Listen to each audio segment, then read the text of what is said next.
창세기 15장입니다. 오늘 6절로 21절입니다. 제가 쭉 읽겠습니다. 아브라함이 여호와를 믿으니 여호와께서 이를 그의 의로 여기시고 또 그에게 이르시되 나는 이 땅을 내게 주어 업을 삼게 하려고 너를 갈대아 우르에서 이끌어낸 여호와로라. 그가 가로되 주 여호와여 내가 이 땅으로 업을 삼을 줄을 무엇으로 알리이까? 여호와께서 그에게 이르시되 나를 위하여 3년 된 암소와 3년 된 암염소와 3년 된 순양과 산비둘기와 집비둘기 새끼를 취할지니라. 아브라함이 그 모든 것을 취하여 그 중간을 쪼개고 그 쪼갠 것을 마주 대하여 놓고 그 새는 쪼개지 아니하였으며 솔개가 그 사체 위에 내릴 때에는 아브라함이 쫓았더라. 해질 때에 아브라함이 깊이 잠든 중에 캄캄함이 임함으로 심히 두려워하더니 여호와께서 아브라함에게 이르시되 너는 정령이 알라 내 자손이 이방에서 객이 되어 그들을 섬기겠고 그들은 400년 동안 내 자손을 괴롭게 하리니 그 섬기는 나라를 내가 징치할지며 그 후에 내 자손이 큰 재물을 이끌고 나오리라. 너는 장수하다가 평안히 조상에게로 돌아가 장사될 것이요 내 자손은 4대 만에 이 땅으로 돌아오리니 이는 아모리 족속의 죄악이 아직 관영치 아니함이니라 하시더니 해가 져서 어두울 때에 연기나는 풀무가 보이며 타는 횃불이 쪼갠 고기 사이로 지나더라.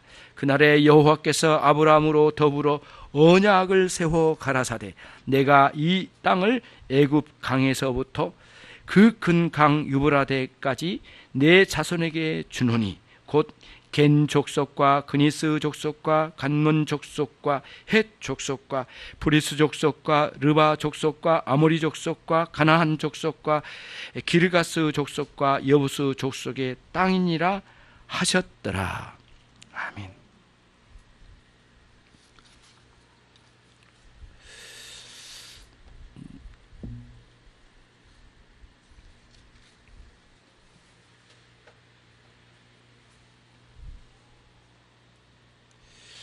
하나님께로 나갈 때마다 반드시 그 길에는 장애물이 있습니다. 하지만 믿음은 그 장애물을 발판으로 해서 발돋움하는 역사가 있습니다.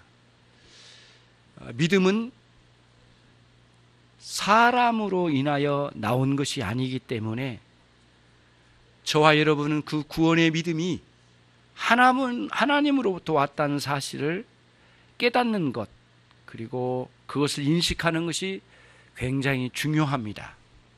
그래서 혹시 내게 구원을 얻는 믿음이 없다 생각된다면 여러분은 즉각적으로 그 순간, 깨닫는 순간 구원의 믿음을 주시도록 하나님께 간청하는 방식으로 나가십시오. 하나님은 결코 외면치 않으시고 구원의 은혜를, 구원의 믿음을 여러분들에게 허락해 주실 줄로 믿습니다. 그래서 그 구원의 믿음은 오늘 아브라함이 하나님으로부터 인정받은 믿음이었습니다. 우리의 구원의 믿음은 아브라함이 인정받은 그 믿음과 동일한 믿음입니다. 갈라디아서 3장 7절 말씀에서 믿음으로 말미암는 자들은 모두가 아브라함의 자손인 줄을 알지니라, 이렇게 우리에게 가르치고 있습니다.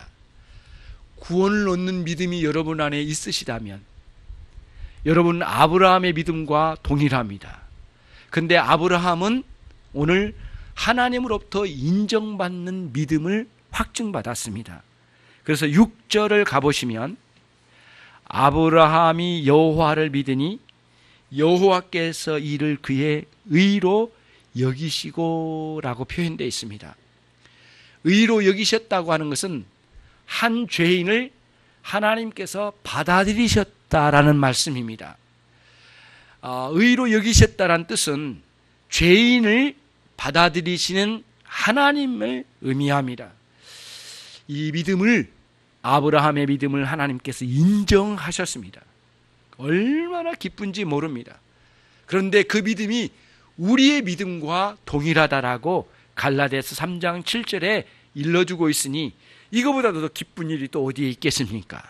그래서 예수님께서 우리를 위하여 희생하신 일은 다른 일이 아니라 우리에게 아브라함의 복을 통째로 주기 위하여 예수님께서 대신 죽으셨다고 갈라디아서 3장 13절, 14절, 15절의 말씀에서 이어서 주신 말씀은 우리에게 성령을 허락해 주시기 위하여 예수님은 십자가에 그토록 무참하게 희생을 당하여 우리를 대신하여 죽으셨다라고 증언하고 있습니다. 얼마나 좋은지 몰라요. 감사하지요. 기쁘지요. 그래서 우리의 믿음은 아브라함의 믿음과 동일합니다. 그래서 우리의 믿음은 어려운 난관을 만날 때마다, 그리고 거기에 지치고 넘어질 때마다 다시 우리의 믿음은 다시 소생하여 결국에는 그거를 발판으로 더 넓고 더 높이 비상하는 그런 믿음의 역사를 일으키기 위하여 그런 장애물들을 발판으로 삼게 되는 것입니다. 몸이 병이 들면, 그리고 그 병을 이겨가면 이후에는 그런 병세에 저항력을 몸이 더 세게 갖추듯이 우리의 믿음은 어려운 시기를 넘었으면 놀랍도록 영적인 저항력을 가져서 이겨내게 하는 위대한 역사를 성령께서 저와 여러분의 영혼과 마음에 불러 일으켜 주십니다. 이것이 믿음의 역사입니다. 그런 결과로 저와 여러분의 영혼 안에 놀라운 믿음의 성숙을 일으켜 주십니다. 그래서 오늘 우리는 그 믿음을 배우고 싶은 것입니다. 그래서 오늘 6절에서는 하나님께서 인정하신 믿음, 그런데 8절에서는 마치 그 믿음이 무너진 것처럼 무슨 표징을 달라고 구하는 믿음입니다. 근데 진짜 그 믿음이, 6절의 믿음이, 그 인정받은 믿음이 무너지고 좌절하고 실패한 믿음일까? 라고 하는 문제 제기가 일어납니다. 그래서 6절과 8절 사이는 커다란 문제 제기처럼 느껴집니다. 그러나 오늘 우리는 이 본문에서 무너지고 좌절되고 망하거나 실패한 믿음이 아니라는 거예요. 그래서 8절이 가지고 있는 의무는 무엇일까? 8절을 같이 한번 합독해 보도록 하겠습니다. 시작. 그가 가로되 주 여호와여, 내가 이 땅을 업으로 삼을 줄을 무엇으로 알리까? 무엇인가 증표를 달라는 것입니다. 그렇죠? 만약에 이 8절의 증표를 달라고 하는 아브라함의 요구사항이 불신앙적이고 믿음이 실패한 의문으로 추적하여 요구한 것이었더라면 하나님께서 크게 야단치셨을 거예요. 근데 그렇지 않으셔요. 하나님께서 그 아브라함이 원하는 것이 무엇인지를 아셨어요.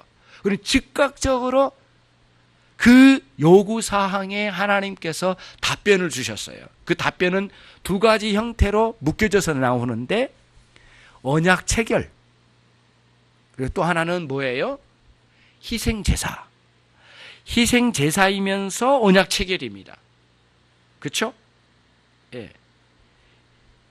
18절에 언약을 세워 가라사대 그랬거든요. 언약이에요. 언약 체결이에요. 두 가지 응답입니다. 언약 체결과 희생제사. 그러면은 먼저 8절에 있는 갈등처럼 보여지는 이 내용을 먼저 이 문제를 해결하고 가야만 그 다음에 이제 이해가 되어질 거예요.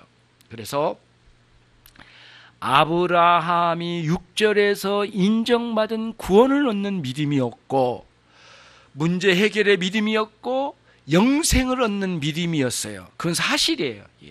그래서 로마서 4장 4절에도 아브라함의 이 믿음은 하나님이 인정해 주신 구원의 믿음이다 라고 하는 맥락으로 로마서의 전체 맥락에서 기록하고 있어요. 그래서 아브라함이 6절에서 인정받은 믿음은 저와 여러분이 구원받은 믿음, 그것과 다르지 않는 동일한 믿음이라는 사실을 먼저 이해를 하십시오. 그런데 8절에서 요구사항은 뭘까? 마치 6절의 믿음이 무너지고 망가진 것처럼 요구하는 듯 보이지만 사실은 그렇지 않습니다. 그래서 8절의 요구사항은 이미 구원받은 믿음이 어떤 갈증을 느끼는 거예요. 살아있는 믿음의 갈증. 살아있는 몸은 갈증을 느낄 수밖에 없거든요. 살아있는 믿음에는 갈증이 있어요. 그 뭐냐? 더 많이 하나님을 알고 싶은 쪽으로 우리를 갈증을 느끼게 만들어요. 그게 살아있는 믿음의 현상이에요. 그래서 여러분, 상당 부분 우리가 오해할 때가 있어요. 이 믿음 생활하면서 어떤 의문이 날 때 마치 이게 내가 믿음이 무너진 것처럼 좌절하듯이 그렇게 생각하지 말아요. 믿음에서 의문이 나는 것은 너무너무 지당한 일이에요. 그리고는 하나님 그걸 아셔요. 그래서 의문점이 있어야 돼. 그래서 성경에 대해서 의문, 왜 그렇게 하셨을까? 하나님 왜 이렇게 일하실까? 하나님 살아계시다는데 왜 우리에게 눈에는 안 보이실까? 의문이 자꾸 일어나는 거예요. 그래서 믿음은 생생한 생명력 있는 지식을 요구받아요. 믿음은 자꾸 그런 새로운 지식, 다시 말하면 하나님을 알고자 하는 갈증으로 내 마음이 타올라요. 이렇게. 그리고는 그 하나님이 어떻게 일하실지, 어떻게 이제는 아브라함에게 씨를 주셔서 자손을 번식하고 이후에 이 가나안 땅을 경영해 가시고 이후에 구원의 은총이 인류 가운데 어떻게 퍼져나간단 말이지? 그런 의문점으로 막 갈증을 느낀 거예요. 그런 차원에서 8절의 말씀, 내게 그런 표징을, 내게 그 징표를 달라고 하는 간구하는 내용이 8절입니다. 그래서 여러분에게 신앙에 있어서 이러한 하나님을 더 많이, 더 깊이, 더 높이, 더 넓게 알고 싶어 하는 마음이 없을 때가 언제냐면 신앙이 잠들어 있을 때예요. 그때는 병들어 있을 때예요. 신앙이 뭔가 고장이 났을 때예요. 뭔가 바르게 건강하지 않는 신앙의 상태가 의문점이 없어요. 건강한 육체를 가질수록 음식에 대해서 식욕을 강하게 느낍니다. 예. 그리고 먹고 거기서 흡족함을 누리게 되지요. 신앙도 마찬가지예요. 예. 하나님과 인생이 뭔지, 인생의 고난이 왜 우리에게 밀어닥치는지 이러한 의문점을 많이 품고 그 문제를 막 해결해가면서 가는 거예요. 그리고는 그걸 깨달을 때 굉장히 놀랍게 우리의 영혼은 이론을 얻어요. 놀랍도록. 와, 내가 이거 알았다. 남들보다 내가 더 많이 안 거야. 잘난 체 한 게 아니라 하나님과의 가까워진 것을 경험해요. 예. 그리고 우리의 믿음의 대상은 살아계신 하나님, 그리고 사랑이 많으신 하나님이시기 때문에 믿음이 이렇게 성장하고 더 많이 알아갈수록 놀랍도록 하나님과 더 많은 밀착을 느끼고 그분과 친밀함을 느끼고 더 많은 사랑으로 깊숙이 들어가게 돼요. 그리고는 인격적인 교제를 누리게 돼요. 요한 사도의 이야기처럼 이 복음을 전하는 이유가 하나님 아버지와 예수 그리스도와 친밀한 교제, 사귐을 누리게 하려고 내가 이 복음을 전한다라고 요한일서 1장에 기록하고 있는 마냥 맞아요. 그 말씀이. 저와 여러분은 하나님과의 깊은 사귐의 자리로 들어가도록 우리를 이끌어내시는데 믿음 안에 뭐를요? 그러한 갈증, 그런 믿음의 선한 욕망을 불러일으켜 주셔요. 성령께서 특별히 그렇게 일으켜 주셔요. 그래서 신앙에 있어서의 의무는 너무너무 복된 거예요. 더 흡족한 영혼의 양식을 누리고 싶어하는 영혼의 갈증이니까 바르게 옳게 하나님께 바르게 반응하여 찾아가는 것이 우리에게는 굉장히 중요해요. 그래서 여러분 혹시 주변에 누가 이 신앙에 대해서 의문점을 가지고 찾아온 사람이 있더라면 여러분 왜 그렇게 못 믿어?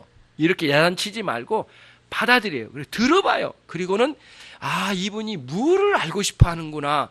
뭐가 궁금증이 있는가? 뭐에 대한 것이지? 잘 공감이 되면은 여러분이 알 수 있는 한도 내에서 마음껏 그거를 같이 공유를 해요. 같이 누리는 거예요. 가르치듯이 말하지 않고 누리는 거예요. 같이. 그리고 공감이 되면은 굉장한 기쁨을 누리게 되는 거예요. 그러니까 오늘 본문이 그거를 이야기한 겁니다. 하나님께서 아브라함과 이거를 공감을 하시기를 원하신 거예요. 그래서 실제적으로 가지고 와라고 하셔요. 예. 요즘 관광을 많이 하잖아요. 관광 여행을 많이 하잖아요. 눈으로만 여행하면 별로 크게 와닿지 않는데 요즘 관광은 가서 만져보고 내가 체험하고 가서 눌려봐야 된대요. 그래서 외국인들이 민속촌에 가면 이렇게 돌아보는 거는 별로 안 좋아한대요. 가가지고 뭐 인절미라도 뭐로 그냥 콕콕 찍고 그래야 된대요. 다시 말하면 믿음의 역사는 특별히 하나님이 우리에게 요구하신 믿음은 같이 체험되어지고 누려지고 함께 공유되어지는 방식으로 믿음이 성숙되기를 원하세요. 그러니까 항상 여러분들 명심하세요. 그냥 이지적으로 머리로만 아는 것으로 갖는 하나님을 아는 지식은 옳은 지식이 아니에요. 그런 지식은 안 돼요. 그러면은 그 지식이 있는 것은 자체는 감사하지만은 그게 반드시 그 지식을 매개체로 하여 하나님을 깊이 누리시는 거예요. 다시 말하면 하나님 사랑하는 거죠. 예. 남편과 결혼했는데 남편과 이런 사귐이 없는 것은 진짜 재앙이죠, 재앙. 그런 결혼은 재앙이죠. 마음껏 남편과 사귐을 누리는 거예요. 예. 그의 인격 안에서 흘러나오는 사랑, 그가 가지고 있는 사랑의 표현, 그리고 내가 느끼고 있는 그 사랑을 다시 되받아쳐서 사랑함을 보여주는 것, 이거를 같이 누리는 것, 이게 결혼 생활이 돼야 되겠죠. 이거를 마음껏 누리고 올바른 대로 나가는 게 올바른 결혼 생활이겠죠. 하나님과 우리 사이는 마치 결혼 생활과 굉장히 흡사합니다. 예, 굉장히 흡사해요. 보세요. 벌써 언약 체결이 나와요. 결혼의 언약, 결혼 언약은 여러분 굉장히 중요합니다. 하나님과 인간 사이의 언약을 모본으로 따지고 가지고 온 것이 결혼 언약입니다, 여러분. 그래서 그걸 쭉 올라가면 창세기에 이미 초두에 이게 결혼 언약이 나와요, 이미. 그게 나옵니다. 하나님께서 결혼 언약을 보여주셨어요. 굉장히 중요하죠. 그래서 결혼에는 언약이랑 굉장히 중요한 메시지가 담겨져 있죠. 하나님 아브라함에게 찾아오셨어요. 그리고는 준비해라. 암소, 그리고 암염소, 그리고 순양, 그리고는 순염소, 그리고는 집비둘기와 산비둘기를 가지고 와서 그거를 각을 떠서 그걸 두 쪽으로 나눠가지고 딱 쪼개가지고 엄청난 피가 흥건하게 흐르고 있는 그 가운데 쪼개가지고 그걸 나눠 놓아라. 그리고는 기다리라. 아무리 기다려도 뭔가 표징이 나타나지를 않아요. 그래서 막 두려웠어요. 근데 막 공중에서 솔개 같은 게 내려와가지고 피 냄새가 나니까 막 낚아채다 먹으려고 하는 거 이거를. 그러니까 큰 장대로 휘휘 저으면서 아브라함이 큰 소리를 지르면서 막 쫓아내는 거예요. 그런 소리, 아브라함의 목소리가 이 산맥 저 산맥으로 막 울려 메아리 쳤을 거예요. 그때 어디선가 큰 어두움 속에 큰 이제는 그 풀무가 이렇게 나타나더니 그 풀무 속에서 큰 횃불이 일어나가지고 아브라함을 향하여 쫙 지나갔는데 이 두 개로 쫓겨놓은 이 짐승 사이로 그 횃불이 쫙 지나갔습니다. 지나가는데 이 메시지가 강렬합니다. 이게 뭐냐면은 당대의 모든 언약을 하는 족장들은 맹주로 있는 족장과 하인처럼 있는 족장 사이에 혈맹을 한답니다. 피로 맹약을 한대요. 그때 어떻게 하냐면은 짐승 한 마리, 큰 소화 같은 한 마리를 들짐승을 잡아다가 둘로 쪼갠답니다. 그럼 엄청난 피가 막 줄줄 흐른 거예요. 그 사이에 맹주와 종처럼 섬겨야 될 이 족장 사이가 두 사람이 맹약을 맺으면서 우리는 영원히 헤어지지 말자. 그리고는 저 멀리서 적순들이 나오면 우리는 연합을 해서 물리치자. 그래가지고 언약을 맺은답니다. 두 사람이 손을 잡고 그 핏길을 두 사람이 걸어간대요. 만약에 우리 둘 중에 한 사람이 어기면 이 짐승처럼 쪼개짐을 당하리라, 쪼개짐을 당하리라. 양쪽에서 노래를 분대요, 백성들이. 그러면서 그 길을 두 사람이 걷는데요. 이게 아브라함 시대 때에 특별히 팔레스타인 지역에서 이런 일이 실제로 문화적으로 있었대요. 뭐냐면은 고고학자들의 많은 이런 그 발굴된 자료를 통해서 나온 이야기입니다. 이게 그런 이야기예요. 그러나 우리는 거기에 멈추지 않아요. 이것은 하나님께서 제정하신 제사라고 하는, 하나님의 고유의 제사라고 하는 의미도 또 있어요. 그래서 성경 자체에서는 제사의 개념이 여기 안에 담겨져 있는 거죠. 담겨져 있어요.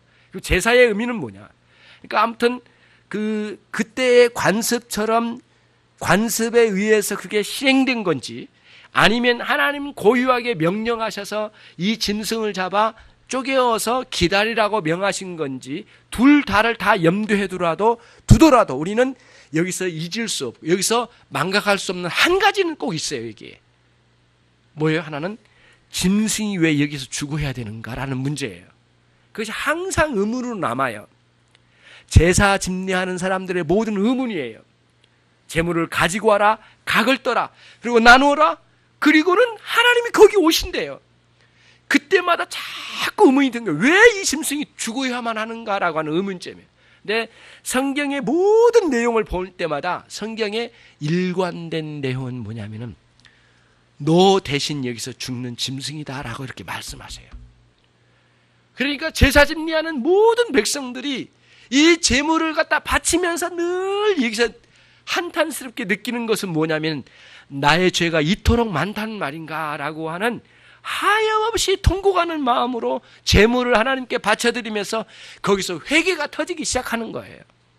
물론 거기에 믿음이 없이 그냥 온 사람들은 껌 씹듯이 하겠지만은 믿음을 가지고 믿음을 주셔서 그 믿음을 따라서 이 제사의 집례에 참여한 사람들은 한없는 가슴을 치면서 통곡을 하면서 울부짖는 거죠. 그러면서 나의 죄를 용서해 주시기를 원하는 마음으로 하나님께 엎드리는 거예요. 그때가 처음으로 우리의 영혼이 하나님으로 말미암아 우리의 영혼이 치료를 받는 순간이에요. 우리의 영혼이 크게 치유받는 순간이에요. 우리의 마음이 치유받고 용서받는 순간이에요. 매인 것이 풀리는 순간이에요. 인생의 매듭이 풀리고 자유를 얻는 순간이에요. 죄에 묶여진 인생이 놀라운 자유를 얻는 순간으로 우리가 돌아가는 순간이에요. 그때가 회개의 순간이에요. 회개의 자리는, 회개 자체는, 진정한 회개는 그 자체가 이미 하나님의 용서가 있다는 사실을 말씀해 주신 거예요. 어디다? 영혼 속에. 어디다? 우리 마음 속에. 어디에? 우리의 내면 속에. 회개 자체는 용서를 의미해요. 용서를. 너무 기뻐요. 그래서 여러분도 경험하신 일이지만 회개할 때에 하나님이 나를 용서해 주셨다라는 큰 기쁨을 회개 속에서 누립니다. 회개 속에서. 만약에 여러분이 회개라고 생각하고 회개했는데 그런 기쁨이 없다, 그러면 그건 회개가 아닐 가능성이 많아요. 그럼 무슨 눈물이에요? 그게 무슨 기도일까요? 자기 한탄하는 기도일 가능성이 많아요. 자기 연면을 빠져야지. 자기 연민에 빠져서 자기를 불쌍히 여기고 자기 연민에 빠져서 나는 왜 이럴까? 막 그러면서 하나님과의 용서의 개념이 아니라 자기 좌절, 자기 연민에 빠지는 그런 식의 눈물은 회개가 아니올시다. 결국에는 자기를 감싸고 도는 눈물일 가능성이 많아요. 네. 그러면 안 되는 거예요. 어린아이를 가르치려고 매를 들었어요. 때려요. 아버지의 때리는 의미는 뭐예요? 아이가 잘 되라고 때리는 거거든요. 근데 아이가 착각을 하는 거예요. 때리에서 아픈 것만 생각하는 거예요. 나 아파 죽겠어요. 나 아파 죽겠어요. 왜 때리는지 그 다음은 안 넘어가요. 그리고 때리시는 아빠의 손길이 아름답지 않아요. 화가 나요. 그리고는 인생이 한탄스러워요. 그때는 그게 진정한 뉘우침이 일어나지 않는 마냥 하나님께 회개는 그 순간 큰 아픔을 동반하지만 하나님과의 관계로 진입에 들어가는 거예요. 그리고는 회개는 두 가지의 아픔을 우리에게 생성시켜요. 하나는 무엇이냐? 그토록 오래 기다리시는 하나님의 마음을 아프게 해드린 것 때문에 마음이 아파요. 그래서 회개할 때 아픈 거예요. 두 번째는 뭐냐? 그토록 좋아하고 즐기던 죄를 정을 띠기가 너무 힘든 거예요. 정 띠기 힘들거든요. 그놈의 죄가 떨어지질 않아요. 그래가지고 죄가 너무 즐거웠어. 그래서 인생의 죄를 띠기가 너무 어려워서 아픈 거예요. 그러니까 두 가지 아픔이 나를 쓰라리게 하는 거예요. 그러니까 회개 속에는 아픔이 있어요. 근데 그 아픔 속에 그 아픔 뒤에 뭐가 찾아와요? 하나님의 위로와 용서의 은혜가 막 밀려와요. 그래서 너무너무 기뻐요, 여러분. 회개는 그런 기쁨을 충만히 누리는 거예요. 예. 솔직히 내가 흘린 눈물보다는 하나님의 위로의 은혜가 더 커요. 예. 그렇게 크게 부어진 거죠. 그래서 그 은혜에 감사와 감격으로 우리의 영혼이 새로워진 거죠. 그게 여기에 나오는 겁니다. 그래서 우리는 저와 여러분이 가지고 있는 구원을 얻는 믿음은 내면 속에 더 많은 갈증이 있는데 살아계신 하나님이 어떤 분이고 예수 그리스도는 어떤 분이시고 그분이 얼마나 높고 그분이 얼마나 넓고 그분이 얼마나 영광스러운 분이신지를 조금 더 알고 싶고 더 많이 알고 싶은 거예요. 믿음은. 그래서 계속 갈증이 오는 거예요. 그래서 오늘 또 예배 가운데 더 조금이라도 더 하나님을 알고 싶은 쪽으로 우리의 마음의 상태가 태도가 바뀌어져야 돼요. 이렇게. 예, 도망가지 말고 그러면서 마음껏 누리는 거예요. 이게 아브라함이 가지고 있는 믿음의 성질이에요. 근데 아브라함의 믿음은 우리하고 같다 이거예요. 예, 갈라디아서 3장 7절 말씀에 굉장히 놀라운 거예요. 그래서 하나님은 이 이런 요구사항 8절의 아브라함의 요구사항을 정확하게 꿰뚫고 계셔요. 그리고 그런 믿음의 욕구를 하나님 아셔요. 그리고 거기에 응답을 해주셨어요. 그리고는 아브라함에게 그냥 이지적 머리로만 아는 믿음이 아니라 실제 온몸으로 경험하게 하시는 믿음으로 이끌어내세요. 아까 그 민속촌에서 외국인이 인절미를 치듯이 내리치듯이 그리고 경험하면서 그리고 거기서 뜯어 먹고 거기서 같이 나눠 먹으면서 기쁨을 누리듯이 외국인들이 그래서 진짜 관광다운 관광을 누리듯이 하나님께서 직접 아브라함을 하나님의 역사의 현장으로 딱 끌어들여요. 그리고는 그 자리에서 직접 실행해 보여주신 거예요. 그러면서 맹주와 종주국 사이에 이렇게 묶여져서 쪼개진 짐승 사이를 지나가며 혈맹을 다짐하던 그 사람들처럼 여호와 하나님과 아브라함이 그 쪼개진 짐승 사이를 지나가는 의미로 큰 횃불이 풀무에서 나와서 지나가는 장면이에요. 이 장면이 그 장면입니다. 그래서 성경의 유일무이한 언약 체결식이 여기에 있습니다. 언약 체결이 여기뿐이 없어요. 그러니까 신구약 전체를 찾아봐도 언약 체결식이 이거예요. 물론 엄청나게 뛰어나고 영광스러운 장면으로 또 하나가 있어요. 어디예요?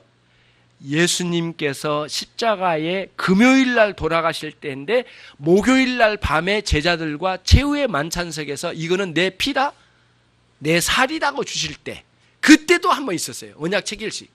새 언약의 체결식이거든요. 엄청난 체결식. 이 두 개의 체결식이 연결되어 있어요. 연결돼요.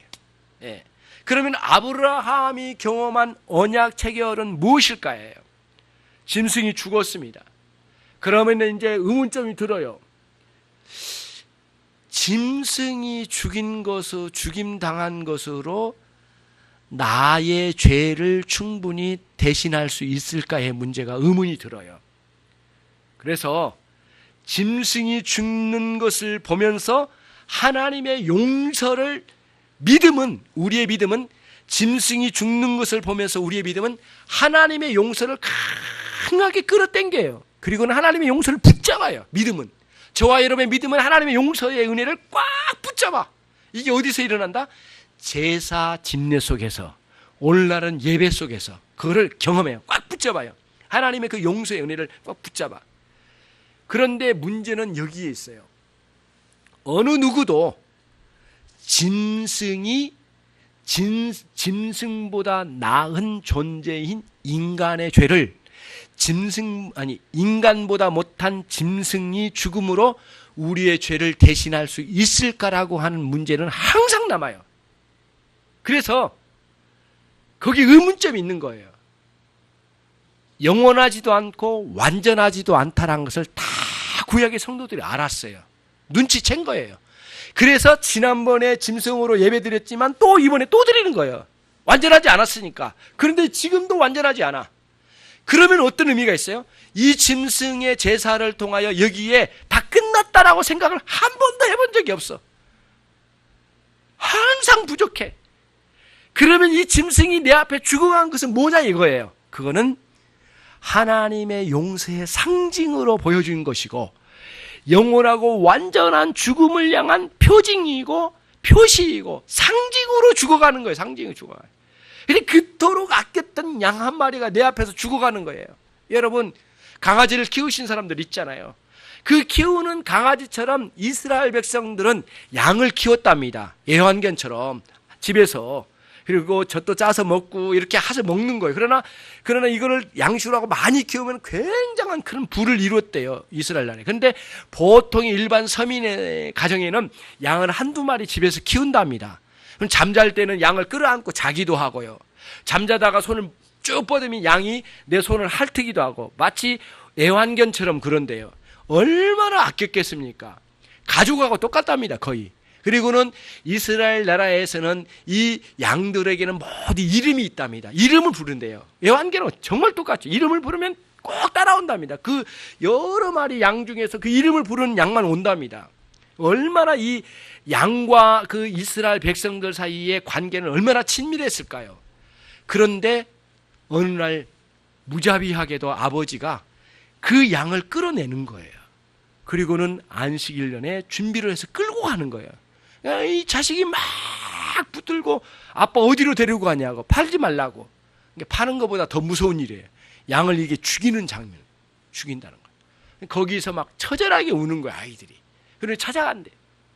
그리고 그 제사 집냐는 제사장이 죽여가는 장면에서 막 부들부들 떨면서 거기서 우리의 죄를 깨닫고 회개의 역사가 일어난대요. 이게 제사 집례예요. 근데 이게 오늘 여기서도 쭉 나오지만은 이 징표를 받고 싶었어요. 누가요? 아브라함이. 이 징표를 받았어요. 받았는데 여기서 처절하게 죽어가는 양들과 이 짐승들을 목도해요. 그 여호와께서 오셔서 언약을 체결하셔요. 근데 그 짐승 안에 표징으로 내어진 이것은 도대체 무엇일까라고 생각하면 아브라함이 이후에 하나님께서 이루어 가실 구원의 역사를 깨닫기 시작하는 거예요. 아브라함이 미처 알지 못했던 구원의 역사가 이렇게 너희 자손을 내놓으면 나중에 너희 자손이 나중에 애굽으로 갔다가 다시 돌아오고 이런 결과를 통하여 많은 구원의 역사가 일어나고 세상에 만방의 여호와의 구원의 하나님을 알게 되리라. 이거를 너희 민족이 나타내리라. 이렇게 말씀해 주신 거예요. 거기에 아브라함이 엄청난 꿈을 갖는 거예요.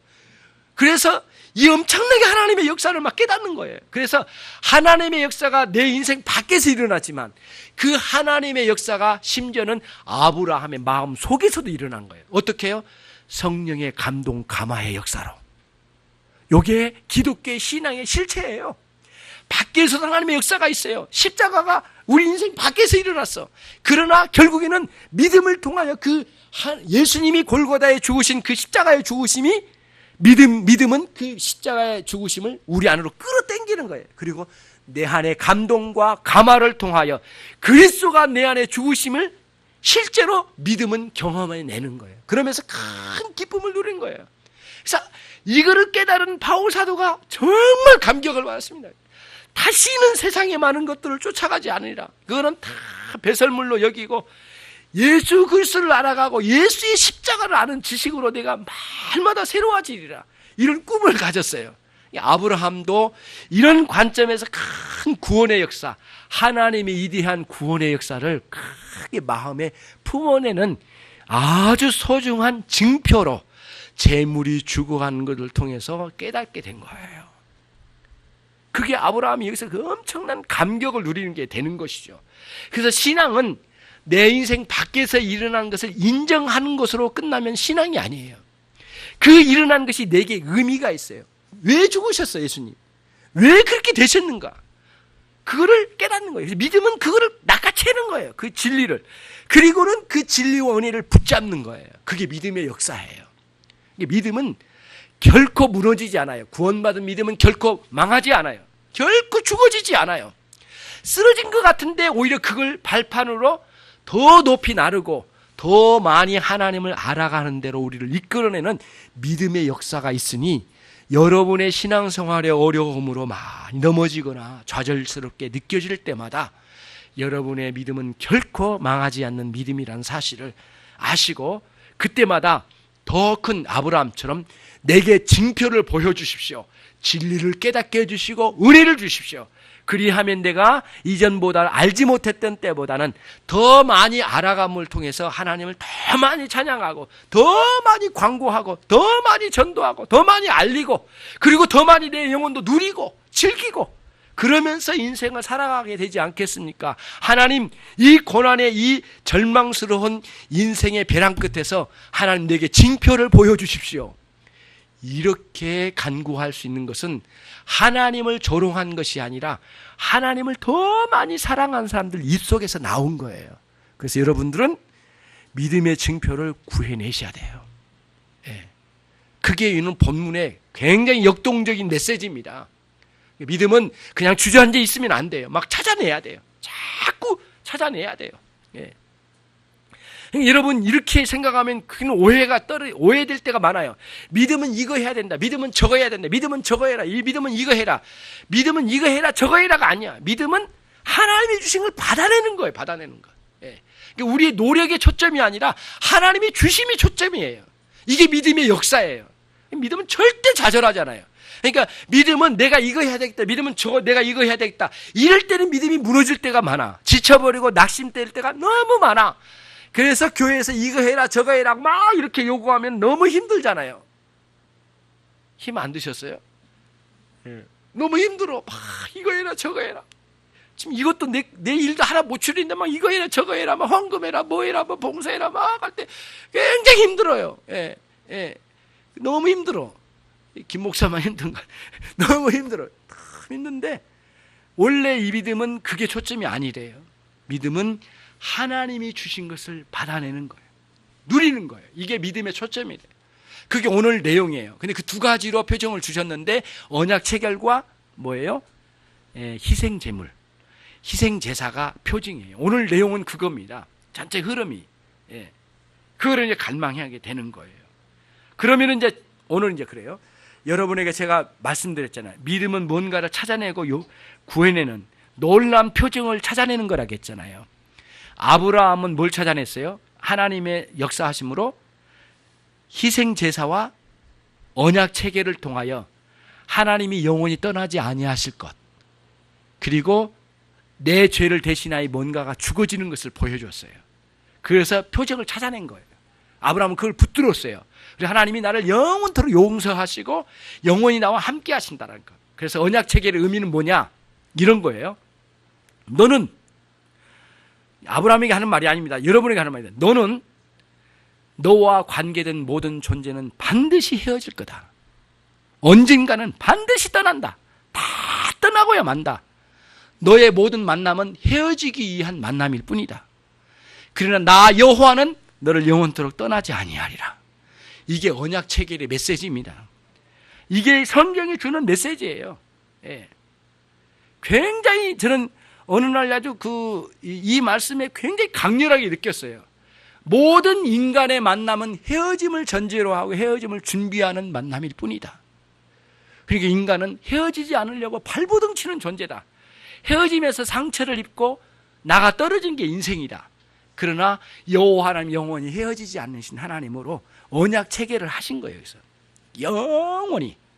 그게 오늘 본문의 내용이에요. 그리고는 제물에서 표징이 났대. 우리를 대신하여 희생제물로 주고 가는 제물을 보면서 한없이 아파하면서 그 징표를 보하여, 그러면 그 징표에 실체가 있을 거 아니에요. 그 실체가 누구예요? 골고다 언덕의 예수 그리스도시라는 거예요. 요게 핵심이에요. 전체 내용이 흐름이에요. 우리는 그걸 맛보았어요. 아브라함은 그 실체까지를 보지는 못했어요. 아브라함은 상징으로 그 은혜의 세계를 누렸을 뿐이에요. 우리는 그 상징을 넘어서 실체를 경험했어요. 그 실체가 누구시라고요? 예수님이시라니까요. 예수님을 누리셨어요. 그래서 예수님께서 요한복음 24장 무렵인가요? 20장 21장 무렵에 이런 내용이 나와요. 요한복음에 아브라함은 예수님께서 하신 말씀이 아브라함은 나의 시대를 그리워하다 갔느니라 이렇게 나와요. 뭐예요? 상징으로만 붙들다가 그리워하다가 갔어. 아브라함은 그래도 은혜를 누렸어요. 그래도 영생을 누렸어요. 근데 우리는 뭐예요? 그 상징의 실체이신 그리스도를 누리는, 직접적으로 누리는 신앙의 세계를 누리는 거예요. 그러니까 아브라함의 시대 때도 굉장히 뛰어난 시대예요. 영광스러운 시대예요. 저와 여러분은, 여러분의 믿음은, 저와 여러분의 믿음은 그냥 거기에 머물러 있는 믿음이 아니야. 더 많은 표징, 더 많은 생생한 표징을 누리고 싶고 소유하고 싶은 거예요. 그 욕망이 우리 안에 있어요. 아주 선한 욕망이죠. 그래서 오늘 또 붙잡고 싶어. 근데 아브라함은 그때 언약 체결과 제사 집례를 통해서 그거를 붙잡았지만 우리는 골고다 언덕에서 우리를 대신하여 십자가에 죽으신 예수 그리스도를 붙잡는 엄청난 은혜의 세계로 파고 들어가는 거예요. 그래서 이런 그 생각이 떠올랐어요. 뭐냐면은 어릴 때 제가 키가 그렇게 크지 않잖아요. 근데 내가 키가 큰 줄 알았어요. 근데 이렇게 군대 가보니까 키가 작더라고요. 작아도 제일 작더라고요, 또. 그래서 너무 작은 키인데, 어렸을 때 또 7살에 학교를 갔으니까, 다른 애들은 다 8살, 9살이거든요. 나하고 3살 차이 나는 형 같은 사람이 나하고 같은 반에 있었으니까요. 그래가지고는 곤란해요. 우리 이집에 있는 삼촌하고 이 사람 나이가 똑같아 야야하고 있는데 나는 또 같은 반이니까 야야해. 야야하다가 삼촌 있으면 아무 말 못하고 이런 아주 곤란한 상황이 있는데 아무튼 키가 작았어. 그래서 동네 북이야. 자꾸 많은 사람들이 때리기도 해. 그래서 자꾸 좌절스럽게 맞아. 외로워 힘들어요. 그래가지고 어느 날은 많이 두들겨 맞고 정말 힘들어가지고 집으로 돌아왔어요. 그때 우리 어머님이 이렇게 안아주시더라고요. 안아주시니까 얼마나 힘이 되는지 다시 나가면 싸우면 이길 것 같더라고요. 그래가지고는 너무 기분이 좋아. 여기 이제 엄마의 품에 안겼다가 다시 돌아보니까 이놈들 다 이길 것 같아. 너희들 다 와봐. 이렇게 이러고 있는 거예요, 내가. 그래, 우리 할아버지가 굴밤을 주면서 헛된 짓 하지 말라고 할아버지가 때리시면서 이제 위로해 주시면서 이렇게 하시더라고요. 그게 생각이 나요. 어렸을 때 엄마의 품에 얼마나 위로가 됐는지. 이게 마찬가지예요. 예. 그리스도의 넓은 그 품으로 우리의 영혼은 들어가야 돼요. 그리고 그리스도 안에서 안김을 당해야 돼요. 그 따뜻한 주님의 보혈의 피로 따뜻하게 우리를 품어주시는 안김을 당해야 됩니다. 안김을. 그게 오늘 본문의 내용이에요. 전체. 그러니까 이 두 가지 사건을 통하여 아브라함을 팍 품어주시는 하나님의 모습이 보여져요. 우리 주님은 십자가의 죽으심을 통하여 우리를 확 끌어안아주시고 영원토록 함께해 주시다는 표정으로 십자가에 우리를 대신하여 죽으신 표정으로 이끌어내신 거예요. 이게 바로 오늘 본문에서 아브라함의 믿음이 여호와의 표정을 붙잡고 반응하는 현상의 내용입니다. 이게 전체 내용이 이런 내용이에요. 말씀을 정리합니다. 제가 오늘 설교 내용을 요약해가지고 뒤에다 두었어요. 그래서 여러분 끝나고 가시면서 앞에 있는 거는 앞에 있는 거는 오늘 구역공과고 그 뒤에 있는 거 오늘 설교이면서 다음 주 구역공과이거든요. 받아가시는데 한번 정리를 해보세요. 이거를 제가 내용을 다 읽고 막 하지는 않았으니까요. 결론의 말씀을 쭉 정리를 해볼게요. 믿음은 우리의 영혼을 늘 깨웁니다. 믿음은 육적인 감각만을 만졌다가 사라지는 것이 아닙니다. 믿음은 우리의 영혼을 깨워서 하나님을 인식하게 하는 능력이 있습니다. 그렇죠? 믿음은 우리의 영혼과 마음을 깨워서 하나님을 사랑하는 데까지 이끌어냅니다. 그래서 만약에 저와 여러분에게 하나님을 사랑하는 것이 식어졌다면 여러분 안에 믿음이 고장난 거예요. 뭔가 문제가 있는 거예요. 예, 그거를 깨달아야 되겠어요.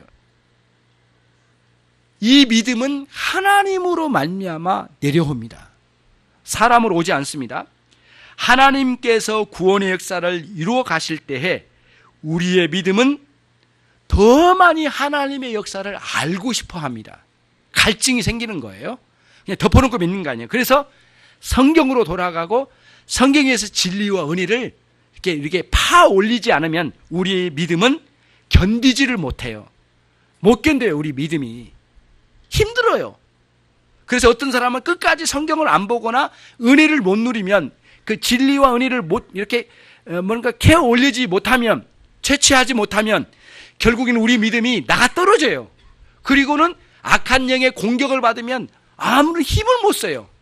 그러나 놀랍도록 우리에게 믿음의 욕구로 인해서 우리 마음에 갈증이 있는 대로 진리를 따라서 성경에서 그 진리의 말씀을 깨닫고 그 은혜를 우리가 이렇게 터득하고 이렇게 체득하게 되면 결국에는 놀라운 감동이 우리 마음에 일어나게 돼요. 그게 믿음의 역사예요.